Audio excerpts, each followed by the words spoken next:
Hello everyone, welcome back to లేఖన boutique channel. అందరూ ఎలా ఉన్నారు? నేనైతే చాలా బాగున్నాను. మీరు కూడా బాగుండాలని కోరుకుంటూ వీళ్ళటి వీడియో వచ్చేసి ఇక్కడ క్రాప్ టాప్ చూస్తున్నారు కదా, పాప వేసుకుంది. బొటిక్ స్టైల్లో ఈజీగా క్రాప్ టాప్ ఎలా డిజైన్ చేసుకోవచ్చు అనేది ఈ వీడియోలో అయితే చెప్తాను. ఈజీగా మీరు అయితే డిజైన్ చూసేసేయండి వీడియో అసలు స్కిప్ చేయకండి. మొదటిసారి చూస్తుంటే మాత్రం తప్పకుండా మా ఛానల్ని లైక్ అండ్ షేర్ సబ్స్క్రైబ్ చేసుకోవడం మర్చిపోకండి. ఇప్పుడైతే వీడియోలోకి వెళ్ళిపోయి చూస్తున్నారు కదండి, ఇది టిష్యూ ఫ్యాబ్రిక్ అండ్ సీక్వెన్స్లో అయితే ఇట్లా చమ్కీలతోనే ఇట్లా థ్రెడ్ వర్క్ అయితే వచ్చింది అన్నట్టు. దీనిపైన ఈ విధంగా ఉందన్నట్టు ఫుల్ టిష్యూ ఫ్యాబ్రిక్ అండ్ చాలా బాగుంది. క్లాత్ అయితే కొంచెం షైనింగ్ కూడా ఉందన్నట్టు ఫ్యాబ్రిక్. అండ్ దీని నుంచి అయితే నేను క్రాప్ టాప్ అనేది డిజైన్ చేస్తున్నాను. అండ్ ఇప్పుడైతే నేను బ్లౌజ్ ఎలా కటింగ్ అని స్టిచ్చింగ్ చేసుకోవాలో ఆ వీడియో మాత్రం పెడతాను. నెక్స్ట్ క్రాప్ టాప్ ఎలా కట్ చేసుకోవాలి, అదేవిధంగా అంబ్రెల్లా కటింగ్తో క్రాప్ టాప్ ఎలా డిజైన్ చేసుకోవచ్చు అనేది ఆ వీడియో కూడా పెడతాను. అసలు స్కిప్ చేయకండి. ఇక్కడ వచ్చేసి బ్లౌజ్ నేను అండ్ పొడవు వచ్చేసి 14 తీసుకున్నాను. అదేవిధంగా అండి షోల్డర్ వచ్చేసి నేను 13 తీసుకున్నాను. అంటే షోల్డర్ మనకు వెడల్పు వచ్చేసి మనం వీ నెక్ కాబట్టి మనం అయితే 13 తీసుకున్నాం షోల్డరు. అదే విధంగా అండి మనకు బోట్ నెక్ అయితే దానికి కొంచెం మనం ఇంకా ఎక్స్ట్రా పెట్టాల్సి ఉంటుంది. ఈ బ్లౌజ్ నడుము లూజ్ వచ్చేసండి 29 అండ్ పైన అయితే నేను ఈ విధంగా అయితే మార్కింగ్ చేస్తున్నాను. అదే విధంగా అండి సంక డౌన్ వచ్చేసి 6 ఇంచెస్ తీసుకున్నాను. అండ్ నెక్ వచ్చేసి 3 ఇంచెస్ 3.5 ఇంచెస్తో ఈ విధంగా వెడల్పు అయితే తీసుకున్నాను. అదే విధంగా అండి బ్యాక్ సైడ్ వచ్చేసి 4 ఇంచెస్ పైకి నుంచి ఈ విధంగా అయితే నెక్ మార్కింగ్ చేసుకుంటున్నాను. ఇక్కడ చూడండి 3 ఇంచెస్ వెడల్పు తీసుకున్నాను. అండ్ కిందికి వచ్చేసరికి మనకు ఆ వీ షేప్ రావాలి కదా, అందుకని చెప్పేసి 3 ఇంచెస్ వెడల్పు తీసుకున్నాను. అండ్ పైన షోల్డర్ దగ్గర అయితే ఈ విధంగా మార్కింగ్ అనేది చేసేసుకోవాలి. కొంచెం లోపలికనే షోల్డర్ పైన కొంచెం లోపలికనే చెప్పేసి ఈ విధంగా మార్కింగ్ చేసేసుకుంటే సరిపోతుంది అన్నట్టు. ఇక్కడ చూస్తున్నారు కదా. అండ్ 4.5 అంటే 3.5 వెడల్పు నుంచి నెక్కుకి అయితే ఈ విధంగా డ్రా అని చేసేసుకున్నాను అన్నట్టు. అండ్ ఆ తర్వాత అయితే ఈ విధంగా కటింగ్ అనేది చేసేసుకుందాం. అండ్ ఎక్కడికక్కడ ఖర్చు అనేది వేయాలి. అదేవిధంగా నేను ఇక్కడ ప్రింట్స్ కట్కి కింది వైపున 3 ఇంచెస్ వెడల్పు తీసుకున్నాను. సరిపోతుంది, చిన్న పాప బ్లౌజే కాబట్టి ఈ విధంగా అయితే సరిపోతుంది అన్నట్టు. ఈ విధంగా బ్యాక్ పార్ట్ పైననే మనం ప్రింట్స్ కట్కి కూడా మార్కింగ్ అనేది చేసేసుకున్నాము. ఇక్కడ చూస్తున్నారు కదా మీరు, పైన అంటే చిన్న పిల్లలది అయితే పెద్దగా షేప్ పెట్టాల్సిన అవసరం ఏమీ లేదు. ఆ తర్వాత మనం ప్రింట్స్ పార్ట్కి ఏదైతే మార్కింగ్ చేసుకున్నామో దాన్ని బట్టి ఈ విధంగా అయితే పైన మనము చిన్న ఏదైనా వీల్ మిషన్తో ఈ విధంగా డ్రా చేసేసుకుంటున్నాము. కింది వైపున మార్కింగ్ పడుతుంది కాబట్టి మనకు ఈజీ అవుతుంది అన్నట్టు. మార్కింగ్ చేసుకోవడం ఇది అంటే ఈజీ అవుతుంది, ఇబ్బంది లేకుండా మార్కింగ్ చేసేసుకోవచ్చు. అండ్ ఈ విధంగా అయితే ఎక్స్ట్రా ఫ్యాబ్రిక్ కూడా ఈ విధంగా కట్ చేసేస్తున్నాను. కింది వైపున మనము స్టిచ్చింగ్కి ఉంచుకోవాలి. పై వైపున ఇక్కడ స్టిచ్చింగ్కి ఏమీ అవసరం లేకుండా మనం అయితే కరెక్ట్గా కట్ చేసేసుకోవచ్చు. అండ్ అదేవిధంగా ఖర్చు అనేది కూడా పెట్టేసేయాలన్నట్టు. ఇక్కడ నేను క్రాస్లోనే పెట్టేసి మనం ప్రింట్స్ పార్ట్కి కూడా కట్ చేసుకుంటున్నాము. చూస్తున్నారు కదా, ఈ విధంగా చుట్టూ డ్రా చేసేసుకొని ఇటు సైడ్ కొంచెం ఎగస్ట్రా పెట్టుకోవాలి. అక్కడ మనం ఆ క్లాత్ అనేది ఇటు సైడ్ తీసేస్తాం కాబట్టి కొంచెం ఎగస్ట్రా ఉంటే మనకు దాంట్లో కలిసిపోతుంది అన్నట్టు. అందుకని చెప్పేసి ఈ విధంగా అయితే ఎగస్ట్రా పెట్టుకొని పైనుంచి ఈ విధంగా మార్కింగ్ అనేది చేసేసేయాలి, సరిపోతుంది అన్నట్టు. మార్కింగ్ పైనుంచి మనం ఏదైనా డ్రా చేసేసుకోవచ్చు, ఈజీ అవుతుంది. ఆ తర్వాత అది కూడా మనం కట్ చేసేసుకోనుడే. ఈ విధంగా చూస్తున్నారు కదా, ఇలా కట్ చేసేసుకోండి. చాలా ఈజీగా కుట్టుకోవచ్చు. క్రాప్ టాప్ పిల్లలకు చాలా బాగుంటుందండి. నెక్స్ట్ అయితే నేను మనం అంబ్రెల్లా కటింగ్ ఎలా కట్ చేశాను అనేది అండ్ ఫ్రాక్ డిజైన్ ఎలా చేశానో నెక్స్ట్ ఆ వీడియో కూడా పెడతాను. ఇక్కడ అయితే నేను 4 ఇంచెస్ హ్యాండ్స్ అయితే 4 ఇంచెస్ మాత్రమే కట్ చేసుకుంటున్నాను అన్నట్టు. షార్ట్ హ్యాండ్సే ఈ విధంగా 4 ఇంచెస్ వెడల్పు, అదేవిధంగా 4 ఇంచెస్ హ్యాండ్స్ లూజు అండ్ 2.5 నుంచి ఈ విధంగా అయితే నేను మార్కింగ్ అనేది చేసేసుకుంటున్నాను. అండ్ ఆ విధంగానే కట్ చేసేస్తున్నాను. చూడండి, చిన్న షార్ట్ హ్యాండ్సే కాబట్టి సరిపోతుంది. ఇవి మాత్రమే మనం పెద్ద హాత్కు కూడా ఏమీ పడదు అన్నట్టు, షార్ట్ హ్యాండ్స్ కదా అందుకని చెప్పేసి చెప్తున్నాను. ఆ తర్వాత మనం ఆల్రెడీ కట్ చేసుకున్న ఫ్యాబ్రిక్ని మెయిన్ ఫ్యాబ్రిక్తో ఈ విధంగా అయితే కట్ చేసుకోవాలి. అండ్ దానికి కరెక్ట్గా పెట్టేసుకొని మనకు బ్యాక్ ఓపెన్ వస్తుంది అన్నట్టు. ఈ ఫ్యాబ్రిక్ అంటే బ్లౌజ్ వచ్చేసి బ్యాక్ ఓపెన్, అందుకని చెప్పేసి ఈ విధంగా అయితే కట్ చేసేసుకున్నాను. అండ్ ఇక్కడ చూస్తున్నారు కదా, మనం ప్రింట్స్ పార్ట్కి 2 వైపులా మార్కింగ్ చేసేసుకున్నాం. ఇలా మార్కింగ్ చేయడం వల్ల మనకి ఈజీ అవుతుంది. మార్కింగ్ ఉన్నది పై వైపున రావాలన్నట్టు. మెయిన్ ఫ్యాబ్రిక్కి అది కూడా అటాచ్ చేసి పెట్టేశాను. మీకు లెంత్ ఎందుకు అని వీడియో లెంత్ కావద్దు అని చెప్పేసి నేనైతే మెయిన్ ఫ్యాబ్రిక్ అటాచ్ చేసేది అవి ఏమీ పెట్టట్లేదు అన్నట్టు. డైరెక్ట్ మీకు ఎలా పెట్టుకోవాలి, ఎలా అటాచ్ చేసుకోవాలి అనేది చూపిస్తున్నాను. ఇక్కడ చూస్తున్నారు కదా, ఈ విధంగా అయితే నేను వీ నెక్ కూడా కట్ చేసేస్తున్నాను. అండ్ కొంచెం కింది వైపున నెక్ లాస్ట్కి వచ్చేసి కొంచెం బాక్స్ లాగా కట్ చేసుకోవాలి. మనం మలిచి కుడతాం కదా, అంటే మనం ఉక్సు పట్టి కాజా పట్టి వేస్తాం కదా, అక్కడ అది కరెక్ట్గా సెట్ అవుతుంది అన్నట్టు. ఆ వీ నెక్ పూర్తిగా మనకు రావాలి అంటే ఇక్కడ చూస్తున్నారు కదా, 1/4 ఇంచు లోపలికి కట్ చేసి ఆ తర్వాత వీ నెక్ అనేది కట్ చేసుకోవాలన్నట్టు. ఆ తర్వాత అదేవిధంగా మనం రెండు వైపులా ఖర్చు కోసం కూడా మార్కింగ్ అనేది చేసుకున్నాం. ఇక్కడ చూడండి వైట్ మార్కింగ్తో. ఇప్పుడు దానికి పెట్టేసి మెయిన్ ఫ్యాబ్రిక్ పైన ఈ విధంగా అయితే మళ్ళీ అటాచ్ అనేది చేసేసుకోవడం. ఈ విధంగా అయితే అటాచ్ చేసుకోవాలండి. ఇక్కడ చూస్తున్నారు కదా వీ నెక్ మనకు క్లియర్గా ఏర్పడుతుంది కదా. ఆ తర్వాత బ్యాక్ సైడ్ ఇట్లా టక్స్ వేసుకోవాలి. ఏ బ్లౌజ్కైనా కంపల్సరీ ఇలా టక్స్ వేసేసుకోవాలి. రెండు వైపులా ఇలా టక్స్ వేసేసుకున్నాక ఆ తర్వాత మనం బ్యాక్ ఓపెనే కాబట్టి ఆయన ఎక్స్ట్రా ఏమైనా ఫ్యాబ్రిక్ ఉంటే అది కూడా కట్ చేసేసి ఇక్కడ చూస్తున్నారు కదా లైనింగ్ వైపు నుంచి పెట్టేసి నేను పై వైపున మెయిన్ ఫ్యాబ్రిక్ వైపున మలిచి కుట్టేది మనం వచ్చేసి అండ్ కాజా పట్టి అదేవిధంగా ఉక్సు పట్టి వచ్చేసి మెయిన్ ఫ్యాబ్రిక్ పై నుంచి పెట్టేసి అండ్ లోపలికి అనేది మలిచేది మనకు ఉక్సు పట్టి వస్తుంది అన్నట్టు. అండ్ కొంచెం మందంగా తీసుకోవాలి కాజా పట్టి అయితే. ఇక్కడ చూస్తున్నారు కదా నేను మందంగానే తీసుకున్నాను. అంటే డబుల్ క్లాత్ తీసుకొని ఈ విధంగా ఫోల్డ్ చేస్తే మనకు చాలా బాగా గ్రిప్ ఉంటుంది అన్నట్టు. మన కాజాలు పోయడానికి కూడా చాలా ఈజీ ఉంటుంది. అందుకని చెప్పేసి చెప్తున్నాను. ఈ విధంగా మందంగా తీసుకోండి. లాస్ట్కి ఎడ్జ్కి ఫినిషింగ్ కుట్టు అనేది ఇచ్చేసేయండి. చాలా బాగుంటుంది. అదేవిధంగా అండి మనకు మాత్రం మెయిన్ ఫ్యాబ్రిక్ బయటికి కనిపించకుండా మనకు ఉక్సు పట్టి రావాలి అంటే పైనుంచి కూడా ఒక స్టిచ్చింగ్ వేసుకొని ఆ తర్వాత లోపలికి మలిచి కుట్టామనుకోండి చాలా నీట్గా కనిపిస్తుంది అన్నట్టు మనకు కనిపిస్తుంది అన్నట్టు. అదేవిధంగా మాత్రం గుల్ల రాకుండా నీట్గా వస్తుంది. ఈ విధంగా అయితే వేసి చూడండి చాలా బాగా వస్తుంది. ఇక్కడ చూసారు కదా ఈ విధంగా వచ్చింది మనకు. అండ్ ఆ తర్వాత ఫ్రంట్ నెక్ కట్ చేస్తున్నాను. అండ్ 6 ఇంచెస్ డౌన్ తీసుకున్నాను నేను. అండ్ 4 ఇంచెస్ ఏమో నెక్ వెడల్పు తీసుకున్నాను. చిన్న అంటే లిటిల్ హార్ట్ నెక్ పెడదామని చెప్పేసి అనుకున్నాను. ఫ్రంట్ వైపున ఏదైనా పెట్టండి మీ ఇష్టం అని చెప్పేసి ఈ విధంగా చిన్నగా లిటిల్ హార్ట్ నెక్ అయితే పెట్టాను అన్నట్టు. ఫ్రంట్ వైపున మరీ ఓపెన్ కనిపించదు, మరి కిందికి కూడా ఉండదు. ఇప్పుడు పిల్లలు ముందులా కాదు కదండి, వన్ సైడ్ దుప్పట వేసుకుంటున్నారు.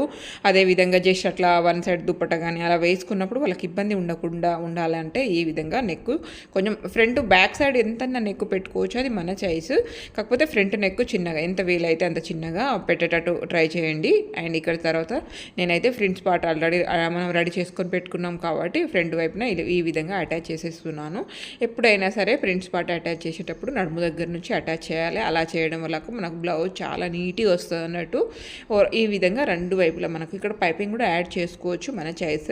బట్ నేను దీనికి పైపింగ్ వేరే ఏది యూజ్ చేయట్లేదు కాబట్టి దీనికి ఇక్కడ పైపింగ్ ఏమీ యాడ్ చేయట్లేదు. పిల్లలకైతే నేను దాదాపుగా ఫ్రంట్ వైపున పైపింగ్ అనేది పెడతాను. ఎందుకంటే వాళ్ళు వన్ సైడ్ దుప్పట వేసుకుంటారు, ఫ్రంట్ వైపున మంచి డిజైన్ కనిపిస్తుంది కదా అని చెప్పేసి పెడతాను అన్నట్టు. ఆ తర్వాత ప్రింట్స్ కట్ ఏదైతే అటాచ్ చేసినామో ఆ తర్వాతనే మనకు ఇక్కడ కనిపించిన విధంగా ఈ విధంగా ఫ్రంట్ వైపున కరువు అనేది తీయాలి. ఇలా ఫ్రంట్ పార్ట్ అటాచ్ చేసుకున్నాకనే మనం కరువు అనేది తీస్తేనే బ్లౌజ్ అనేది ఫిట్టింగ్ చాలా బాగుంటుంది అన్నట్టు.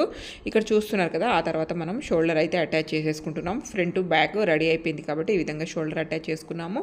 అదేవిధంగా ఇక్కడ కరువు అంటే నడుము దగ్గర కరువు కూడా తీస్తున్నామండి. ఇలా కరువు తీయడం వల్ల బ్లౌజ్ ఫిట్టింగ్ చాలా బాగుంటుంది అన్నట్టు. ఏ బ్లౌజ్కైనా సరే ఇలా కరువు అయితే కంపల్సరీ తీయాలన్నట్టు. ఇలా తీయడం వల్ల మనకు బ్లౌజ్ ఫిట్టింగ్ చాలా బాగుంటుంది.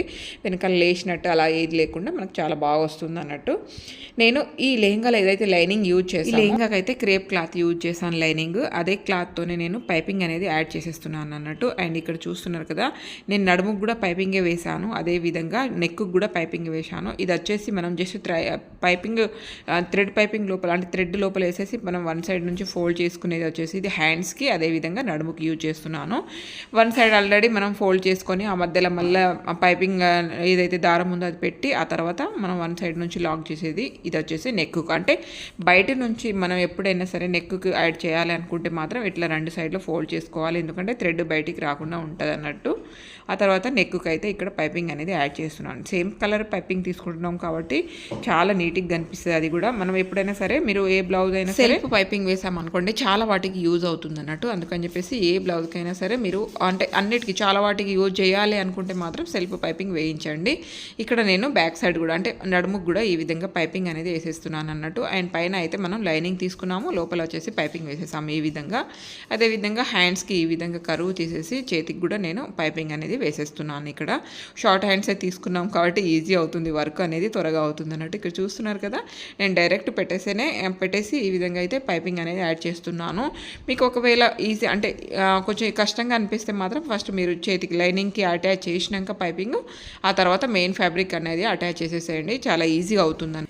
నడుముకి ఈ విధంగా పైపింగ్ యాడ్ చేసినాక పైనుంచి ఒక స్టిచ్చింగ్ వేసుకోవాలి. అలా స్టిచ్చింగ్ వేయడం వల్ల మనకు పైపింగ్ నీట్గా కనిపిస్తుంది అన్నట్టు. ఏమాత్రం మనకు లైనింగ్ బయటికి కనిపించకుండా ఓన్లీ పైపింగ్ మాత్రమే కనిపిస్తుంది. ఆ తర్వాత ఇక్కడ పైపింగ్ వేసాము, ఇంకా పిల్లల డ్రెస్లే కదండి, అందుకని చెప్పేసి హెమ్మింగ్కి ఏమి ఇవ్వక ఫినిషింగ్ ఇచ్చేసాను. చూస్తున్నారు కదా, చిన్న కుట్టుతో ఈ విధంగా ఫినిషింగ్ ఇచ్చేసాను. అదే విధంగా నెక్కుకి అయితే అక్కడక్కడ కట్ చేసి చిన్నగా ఖర్చు పెట్టేసి ఈ విధంగా నెక్కు కూడా ఫినిషింగ్ అనేది ఇచ్చేస్తున్నాను అన్నట్టు. ఇట్లా నీట్గా ఫినిషింగ్ 1 టంచన్ గ్యాప్తో మనం ఫినిషింగ్ అనేది చేయాలి. నెక్కు చాలా బాగా వస్తుంది అన్నట్టు. ఇంకా మీరు అంటే చేతికి అంటే నెక్కుకు మనం చేతి కుట్టు వేపించాలి అనుకుంటే మాత్రం మీరు అంటే పైపింగ్ దగ్గర నుంచి ఒక కుట్టు అనేది వేసేసేయండి. ఆ తర్వాత చేతి పని చేపించేసేయండి, చాలా బాగుంటుంది అన్నట్టు. అంటే మీకు నచ్చితేనే అలా, లేదు అంటే ఇలా కూడా చాలా మంచి గ్రిప్ ఉంటుంది. నెక్కు కూడా కొంచెం మందంగా ఉండడం ఉంటుంది, అదేవిధంగా మంచి గ్రిప్ అండ్ నీట్గా కనిపిస్తుంది అన్నట్టు. చూసారు కదా, ఓవరాల్గా అయితే బ్లౌజ్ ఇలా వచ్చింది. అండ్ వెనకాల ఇంకా బో యాడ్ చేయాలి, ఇంకా బో యాడ్ చేయలేదు. అదేవిధంగా హ్యాండ్స్కి కూడా నేను ఈ విధంగా మలిచి పైనుంచి ఒక స్టిచ్చింగ్ అనేది ఇచ్చేసి చుట్టూ అయితే ఫినిషింగ్ అనేది చేసేస్తాను అన్నట్టు ఈ విధంగా. అండ్ ఒక బంచ్ అయితే చేతి పైన ఒక బంచ్ వచ్చేటట్టు అయితే నేను సీక్వెన్స్లో వచ్చిన ఆ బంచ్ అనేది కనిపించాలి చేతి మీద అని చెప్పేసి నేనైతే 2 హ్యాండ్స్కి అది వచ్చేటట్టు చూశాను. అదేవిధంగా ఇక్కడ షోల్డర్ నుంచి అటాచ్ చేయాలి ఎప్పుడైనా సరే హ్యాండ్స్. మనకు కరెక్ట్ ఆ మిడిల్ పాయింట్ కరెక్ట్ ఏ మాత్రం మిస్ కాకుండా కరెక్ట్ వస్తుంది అన్నట్టు. చూసారు కదా, ఈ విధంగా నేనైతే కట్ చేసేసి అంటే హ్యాండ్స్ అటాచ్ చేసేసి నడుము కొలత చూసేసుకొని మన ఏదైతే మెజర్మెంట్ బ్లౌజ్ ఉంటుందో దాంతో ఈ విధంగా నడుము కొలత చూసేసి మనం బ్లౌజ్ అయితే ఫినిషింగ్ చేసేసేయడం అన్నట్టు ఈ విధంగా. అదే విధంగా అండి బ్లౌజ్ ఫినిషింగ్ చేసేటప్పుడు అండ్ 2 వైపుల బ్యాక్ సైడ్ అదేవిధంగా ఫ్రంట్ వైపుల సంక డౌన్ కరెక్ట్ వచ్చేటట్టు చూసుకోవాలి. అదేవిధంగా ఇక్కడ చూస్తున్నారు కదా, స్కెల్తో గీస్తే మనకి ఏ విధంగా అయితే స్ట్రైట్గా లైన్స్ వస్తాయో ఆ విధంగా స్టిచ్చింగ్ వచ్చేటట్టు చూసుకోవాలి. అలా రావడంతోనే మనకు బ్లౌజ్ అనేది నీట్గా ఫిట్టింగ్ వస్తుంది అనేది కరెక్ట్గా అర్థమవుతుంది అన్నట్టు. అండ్ కొంచెం ఈ మాత్రం ఇటు అటు తిరిగినాయి అనుకోండి, అంటే బ్లౌజ్ దగ్గర మనకు అంటే బ్లౌజ్ మన సంఖ కింద ఉబ్బుగా రావడం, లేదు అంటే ఎక్స్ట్రా గుల్ల కనిపించడం అలాంటివి ఉంటుంది అన్నట్టు. మీరు ఫినిషింగ్ చేసేటప్పుడే చూసుకోండి, సంఖ దగ్గర డౌన్ పైకి కిందికి వస్తుందా, 2 వైపులా సేమ్ వస్తుందా లేదా అనేది అదొకటి గమనించుకోండి, చాలా నీట్గా వస్తుంది. అండ్ చిన్న మనం ఇవన్నీ చూసుకుంటే ఫినిషింగ్ చేసామనుకోండి బ్లౌజ్ ఫిట్టింగ్ అనేది చాలా బాగా వస్తుంది అన్నట్టు. చూసారు కదా, ఓవరాల్గా అయితే బ్లౌజ్ ఫిట్టింగ్ చాలా అంటే చాలా నీట్గా వచ్చింది. Front and back side short hands and short చిన్న బ్లౌజ్ అన్నట్టు ఈ విధంగా అయితే బ్లౌజ్ ఫినిషింగ్ చేసేసాను. ఆ తర్వాత దీనికైతే థ్రెడ్ తీసుకోవాలి కదా, మనం డోరీస్ యాడ్ చేస్తున్నాము కాబట్టి వెనకాల అంటే అసలు నేను డోరీస్ ఏమి పెట్టద్దు అనుకున్నాను, ఓన్లీ బో మాత్రమే ఇద్దాం అనుకున్నాను. బోలు ఎక్కువగా కనిపించాలంటే డోరీస్ ఏమీ అవసరం లేదు. కాకపోతే అండి అంటే చిన్నపిల్లల డ్రెస్ పాప చాలా బక్కగా ఉంటుంది కాబట్టి షోల్డర్స్ జారితే బాగుండదు కదా అని చెప్పేసి నేను మళ్ళీ ఎక్స్ట్రా డోరీస్ యాడ్ చేశాను. ఇక్కడ చూస్తున్నారు కదా, మనం 1 పాదంతో చిన్నగా గ్యాప్ పెట్టినట్టు మనము డోరీస్ స్టిచ్చింగ్ చేసుకొని ఆ తర్వాత నేనైతే ఎక్కువగా ఇట్లా మన ఏదైతే పెద్ద నీడిల్ ఉంటుందో దాంతోనే డోరీస్ తీస్తాను. చాలా ఈజీగా అండ్ చాలా సన్నంగా కూడా వస్తాయి అన్నట్టు. చూస్తున్నారు కదా ఎంత సన్నగా వచ్చిందో. ఈ విధంగా అయితే డోరీస్ తీసేసి నేను వీటికి కొంచెం ఎక్కువగా కొంచెం హ్యాంగింగ్స్ వచ్చేసి కొంచెం ఎక్కువగా కనిపించేటట్టు పెడదామని చెప్పేసి అనుకున్నాను. అందుకని చెప్పేసి మనకి ఏదైతే మెయిన్ ఫ్యాబ్రిక్ ఉందో దాన్ని అయితే ఈ విధంగా ఇటు 4 ఇంచెస్ కట్ చేసుకున్నాను. కొంచెం వెడల్పుగా గుత్తులుగా రావాలి అంటే కొంచెం ఎక్కువ ఆ పైన ఇంకా యాడ్ చేసేది కొంచెం చిన్నగా సైజు తగ్గించుకుంటూ వెళ్ళొచ్చు, మనకి ఏమీ ప్రాబ్లం ఏమీ ఉండదు, నీట్గా కనిపిస్తుంది. అన్నీ ఒకే సైజు పెట్టడం కంటే ఒకటి పెద్దగా ఒకటి అంటే సైజ్ స్టెప్ బై స్టెప్ అట్లా పెట్టుకుంటూ వెళ్ళినాం అనుకోండి చాలా నీట్గా అనేది ఉంటుంది అన్నట్టు. ఇక్కడ చూస్తున్నారు కదా, ఈ విధంగా అయితే హ్యాంగింగ్స్ అనేది యాడ్ చేసేసేయండి. ఇంకో హ్యాంగింగ్స్ కూడా నేను 3 లేయర్స్ ఇట్లా పెడదామని చెప్పేసి అనుకున్నాను అన్నట్టు. హ్యాంగింగ్స్ కొంచెం ఎక్కువగా కనిపిస్తే బ్యాక్ సైడ్ వీ నెక్ కదా ఇంకా హైలైట్ కనిపిస్తుంది అని చెప్పేసి ఈ విధంగా అయితే నేను హ్యాంగింగ్స్ ఇక్కడ 3 స్టెప్స్ అయితే తీసుకున్నాను. ఈ విధంగా హ్యాంగింగ్స్ యాడ్ చేసేసుకున్నాను, రెడీ చేసేసుకొని పక్కకు పెట్టేసుకున్నాను. ఇక్కడ చూస్తున్నారు కదా, డైరెక్ట్ మనం మిషన్ మీదనే పెట్టేసి రబ్ చేసేస్తున్నాము. 2 ఇంచెస్ 2.5 ఇంచెస్ షోల్డర్ పై నుంచి 2.5 ఇంచెస్ కిందికి మనం హ్యాంగింగ్స్ అనేది యాడ్ చేసుకోవాలి. ఏ బ్లౌజ్కైనా అంతే, పెద్దవాళ్ళకైనా సరే అంతే ఉంటుంది అండ్ చిన్న వాళ్ళకైనా అంతే ఉంటుంది. ఇంకా కావాలంటే కొంచెం కిందికి జరుపుకోవచ్చు, పైకి జరుపుకోవచ్చు, కానీ నార్మల్గా అయితే 2.5 ఇంచ్ నుంచి 2 ఇంచెస్ వరకు మనం హ్యాంగింగ్స్ అనేది యాడ్ చేసుకోవచ్చు. ఓవరాల్గా అయితే ఇక్కడ హ్యాంగింగ్స్ మొత్తం యాడ్ చేసేసాను. ఇక్కడ ఆ తర్వాత అండి నేను బో రెడీ చేస్తున్నాను. బో కూడా ఎటు 4 ఇంచెస్ అండ్ వెడల్పు వచ్చేసి 4 ఇంచెస్ తీసుకున్నాను అండ్ పొడవు వచ్చేసి 5 ఇంచెస్ తీసుకొని ఈ విధంగా చుట్టూ కొంచెమే మనకు ఓపెన్ ఉంచుకొని చుట్టూ అయితే ఈ విధంగా ఫినిషింగ్ అనేది చేసేసాను. ఎందుకంటే మనం ఉల్టాయించాలి కదా, అందుకని చెప్పేసి కొంచెం ఓపెన్ ఉంచుకొని ఈ విధంగా అయితే నేను అండ్ బో అయితే రెడీ చేస్తున్నాను. అండ్ బో పెట్టడం వల్ల దాని లుక్ అయితే చాలా బాగుంటుంది బ్లౌజ్ లుక్ అని చెప్పేసి నాకు అనిపించింది. అండ్ వాళ్ళు కూడా అడిగారు అన్నట్టు బో పెట్టండి అని చెప్పేసి. ఇక్కడ చూస్తున్నారు కదా, ఈ విధంగా అయితే నేను బో రెడీ చేసుకున్నాను. లాస్ట్కి ఓపెన్ ఎక్కడైతే ఉందో అక్కడ కొంచెం మనం ఈ విధంగా స్టిచ్చింగ్ అనేది చేసేసేయాలి. ఆ తర్వాత బోకి కూడా చిన్నగా ఇట్లా థ్రెడ్ లాగా కట్టాలి కదా, అందుకని చెప్పేసి కొంచెం వెడల్పుగా రిబ్బన్ లాగా తీసేసుకొని దాన్ని కూడా ఉల్టాయించేసుకున్నాను అన్నట్టు. మరీ వెడల్పు కాకుండా మరీ సన్నం కాకుండా కొంచెం మీడియంగా తీసేసుకున్నాను. ఈ విధంగా దాన్ని కూడా మనం నీట్గా ఉల్టాయించేసుకుంటే సరిపోతుంది. అండ్ చిన్న చిన్నవి అడుగుతూ ఉన్నప్పుడు వీటిని మనం కంప్లీట్ చేసి ఇవ్వాలన్నట్టు. అండ్ వాళ్ళకి ఈ విధంగా బ్లౌజ్ వేసుకుందాము అని చెప్పేసి అనుకుంటున్నాం అని చెప్పేసి వాళ్ళకు ఉంటుంది కదా, మనం అదే విధంగా రెడీ చేసేసినాం అనుకో వాళ్ళకు కూడా చాలా బాగా నచ్చుతుంది. అండ్ నేనైతే ఈ బ్లౌజ్కి డోరీస్ అయితే ఎక్స్ట్రా వేశాను. జస్ట్ బో మాత్రమే ఉండే, దీనికి పిక్ అయితే పంపించారు, బో మాత్రమే ఉండే. బట్ బో మాత్రమే పెట్టేసి మనం పైన ఏది డోరీస్ వేయకపోతే షోల్డర్ జారుతాయి, మనం ఇంత మంచి బ్లౌజ్ డిజైన్ చేసి వేస్ట్ అవుతుంది కదా అని చెప్పేసి నేనైతే దీనికి డోరీస్ యాడ్ చేయడం జరిగింది అన్నట్టు. ఇక్కడ చూస్తున్నారు కదా, ఈ విధంగా అయితే నేను అండ్ బోకి డోరీస్ అనేది యాడ్ చేసేసాను. ఇక్కడ కొంచెం స్టిచ్చింగ్ వేస్తే బాగుండు అని చెప్పేసి అనిపించింది నాకు. మళ్ళీ అందుకని చెప్పేసి ఇట్లా దగ్గరికి క్లాత్ ఇట్లా కొంచెం నూకినట్టు చేసేసి స్టిచ్చింగ్ చేసేసాను. మళ్ళీ ఇబ్బంది ఏమాత్రం ఇటు అటు కాకుండా ఇబ్బంది కాకుండా ఉంటుందని చెప్పేసి ఇక్కడ చూస్తున్నారు కదా, ఓవరాల్గా అయితే ఇలా ఒక ముడి లాగా వేసేసాను. అండ్ కిందికి ఇట్లా వేలాడేటట్టు అండ్ సెట్ చేసేసాను అన్నట్టు. ఇలా సెట్ చేసినాకనే ఇదండి ఓవరాల్గా వీడియో. మీకు ఎలా అనిపించిందో తప్పకుండా కామెంట్ చేయండి. నెక్స్ట్ వీడియో కోసం వెయిట్ చేయండి. నెక్స్ట్ అయితే ఫుల్ డ్రెస్ ఎలా వచ్చిందో అది కూడా చూపిస్తాను. ఇది ఇవాళ వీడియో నచ్చిందని అనుకుంటున్నాను. నచ్చితే తప్పకుండా మా ఛానల్ని లైక్ అండ్ షేర్ సబ్స్క్రైబ్ చేసుకోవడం మర్చిపోకండి. Thank you for watching.